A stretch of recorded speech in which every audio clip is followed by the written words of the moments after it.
আগের থেকে অনেকটা যত্নশীল হয়ে গেছি, তা নিজের প্রতিই বলো আর সংসারের প্রতি। হ্যালো এভরিওয়ান, কেমন আছো তোমরা সবাই? আমি তোমাদের তাপসী।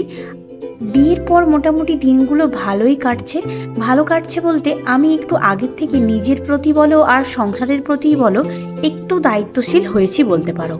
সেটা খুব বেশি নয়, ওই একটুই। আজ ছিল বৃহস্পতিবার, তো বৃহস্পতিবার সেই মেনে হয়তো প্রতি বৃহস্পতিবার এমনটা করতে পারবো না, আগে থেকেই বলে দিচ্ছি। কিন্তু আজ বৃহস্পতিবার আমি শাড়ি পরে, সিঁদুর পরে, আলতা পরে একটু ঘুরুঘুরু করতে বেরিয়েছিলাম বিকালবেলা। তাও হঠাৎ করেই। বাচ্চামো বুদ্ধিটা যে কেটে গিয়ে একদম বড় হয়ে গেছি এমনটা বলবো না, সব সময় যেটা মাথায় আসে সেটাই করতে হবে, তো এটাকে এক ধরনের বাচ্চামিই বলে। তো আজ ছিল বৃহস্পতিবার, বিকালবেলা আমি মায়ের সঙ্গে একটু ঘুরতে গিয়েছিলাম। তো ঘুরতে গিয়ে হঠাৎ করেই আমার এমন একটা ফিল হলো যে আমি আমার মায়ের কাছে যাব, মানে আমাদের বাড়িতে। আমার শ্বশুর বাড়ি থেকে আমার বাপের বাড়ির ডিস্টেন্স খুব একটা বেশি নয়, তাই জন্য মাকে দেখতে চলে গিয়েছিলাম এইভাবেই। তবে আমার শাশুড়ি মা একটু আমায় বকছিল, তার কারণ যে এইভাবে তুই সুতির শাড়ি পরে বাপের বাড়ি চলে যাচ্ছিস, সবাই দেখলে কি বলবে। শুধু আমি একা নয়, টানতে টানতে আমার ননদিনী আর শাশুড়ি মা দুজনকেই নিয়ে গিয়েছিলাম।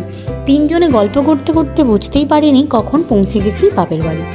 এই যে ওপর দেখে যারা আমায় ভাবো যে আমি প্রচণ্ড ভালো আছি, তারা কিন্তু ভুল করবে এটা ভেবেই যে মানুষ ওপর থেকে খুশি থাকলেই যে ভালো থাকে এমনটা নয়।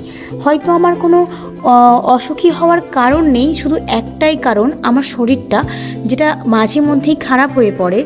আর যে শরীর খারাপটা কোনোভাবেই একেবারে সুস্থ হয়ে যাওয়া আর সম্ভব নয়, একদম রেগুলার মেডিসিন মেনটেন করে থাকতে হবে, সেটা ভাবলেই মাঝে মধ্যে মন খারাপ হয়ে যায়।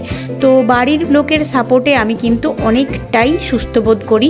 তার কারণ মা বলো, আমার হাজব্যান্ড বলো, ওরা সবাই এটাই বোঝায় আমাকে, প্রত্যেকটা মানুষই অসুস্থ হয়, তো এটা নিয়ে ভাবার কিছুই নেই। তো কাল ছিল আমার একটা ইঞ্জেকশান। আজ কি দেখে আমায় কেউ ফিল করতে পারবে? কাল 6 ঘন্টার একটা অ্যান্টিডট থেরাপি আমি কাল নিতে যাব। তো এখন আর ইঞ্জেকশানটা নিতে বাড়ি থেকে সবাইকে টেনে হিঁচড়ে নিয়ে যায় না, কারণ আমি বুঝে গেছি ওই ইঞ্জেকশানটা থেকে যে সমস্ত সাইড এফেক্টগুলো আমার হয় সেগুলো আমার অচেনা নয়। নেই করে তো প্রায় 6টা ডোজ নিয়ে নিলাম, তাই জন্যই এখন অনেকটা অসুবিধা কম হয় শরীরের মধ্যে। তো হয় না বললেও একদম ভুল হবে, যতটুকু হয় ততটুকু আমি সহ্য করতে পেরে গেছি।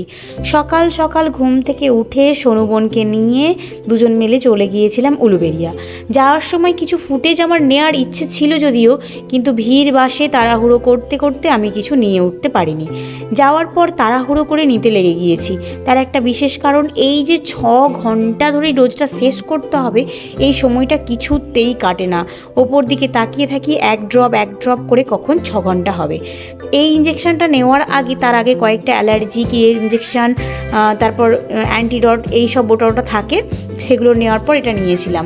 সোনুবন বিরক্ত হতে হতে বেশ ভালোই বসেছিল, থ্যাংক ইউ সো মাচ আমার জন্য যাওয়ার জন্য। তো আর তারপরে ইঞ্জেকশানটা হয়ে গিয়েছিল।